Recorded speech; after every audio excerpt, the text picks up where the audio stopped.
नमस्कार मित्रहो, जय शिवराय. मी महालक्ष्मी ऑटोचा ओनर विनायक गद्रे. आज पुन्हा एकदा आपण पाहणार आहोत टाटा नेक्सॉन. ऑटोमॅटिक गाडी आहे ही. या गाडीमध्ये आपण CNG इन्स्टॉल केलेला आहे. तर BS6 गाडीमध्ये आपण बसवलेला आहे मिझो कंपनीचा ब्रँड. तर पाहूयात कुठल्या पद्धतीमध्ये फिटमेंट झालेली आहे. इथे फिटमेंट केलेला आहे आपण BS6चा डबल स्टेज हाय प्रेशर रिड्युसरलाच फिटमेंट झालेला आहे. प्रेशर गेज इथे फिटमेंट केलेला आहे आपण 32 पिन ECU. या गाडीमध्ये आपण डायनॅमिक ॲडव्हान्सरही फिटमेंट केलेला आहे. हा आहे डायनॅमिक ॲडव्हान्सर. इथे फिटमेंट केलेला आहे आपण मॅप सेन्सर.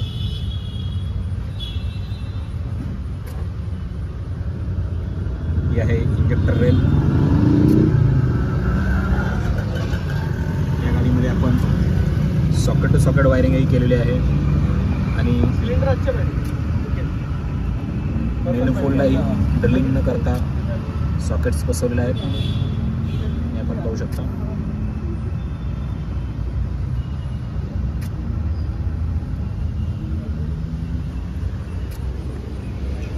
स्विचही पाहणार आहोत आपण कुठल्या पद्धतीमध्ये फिटिंग झालेलं आहे.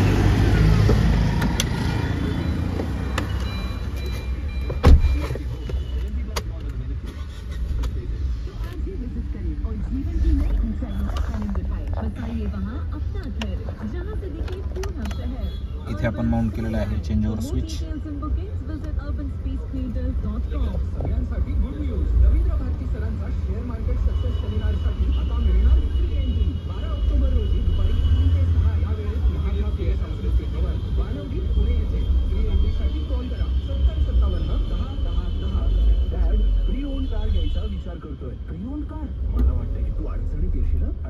ही गाडी गॅसवरती शिफ्ट झालेली आहे.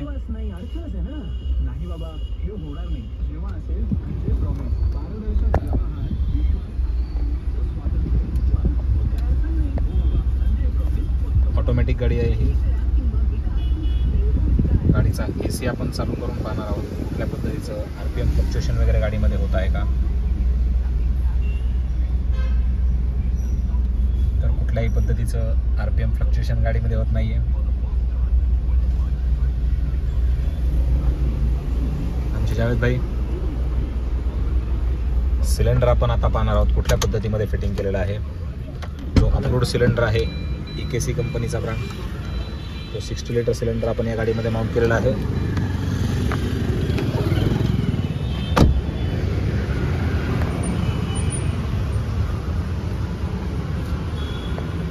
सिलेंडरची फिटमेंट आपण पाहू शकता.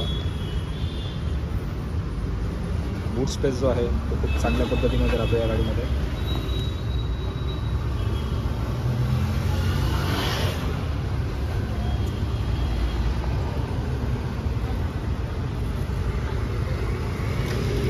आपण या गाडीमध्ये NGV वॉलही फिटिंग केलेला आहे.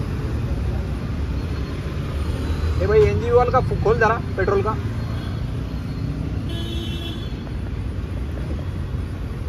डिक्सन कंपनीचा जो वॉल आहे तो बॅक साईड फिलिंग वॉल तो आपण या गाडीमध्ये बसवलेला आहे.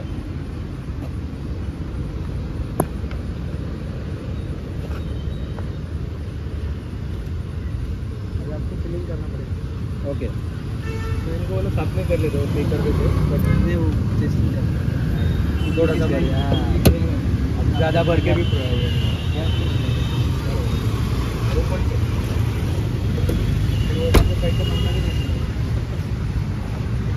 तर ही होती टाटा नेक्सॉन BS6 ऑटोमॅटिकची फिटमेंट. गाडीचं या RTO रजिस्ट्रेशन जे आहे ते 100% आता होत आहे. RC वरती एंडॉर्स होत आहे. तर हा होता आपला टाटा नेक्सॉन ऑटोमॅटिकचा व्हिडिओ. जर आपल्याला हा व्हिडिओ आवडला असेल तर प्लीज लाईक करा, शेअर करा आणि सबस्क्राईब करायला विसरू नका. धन्यवाद.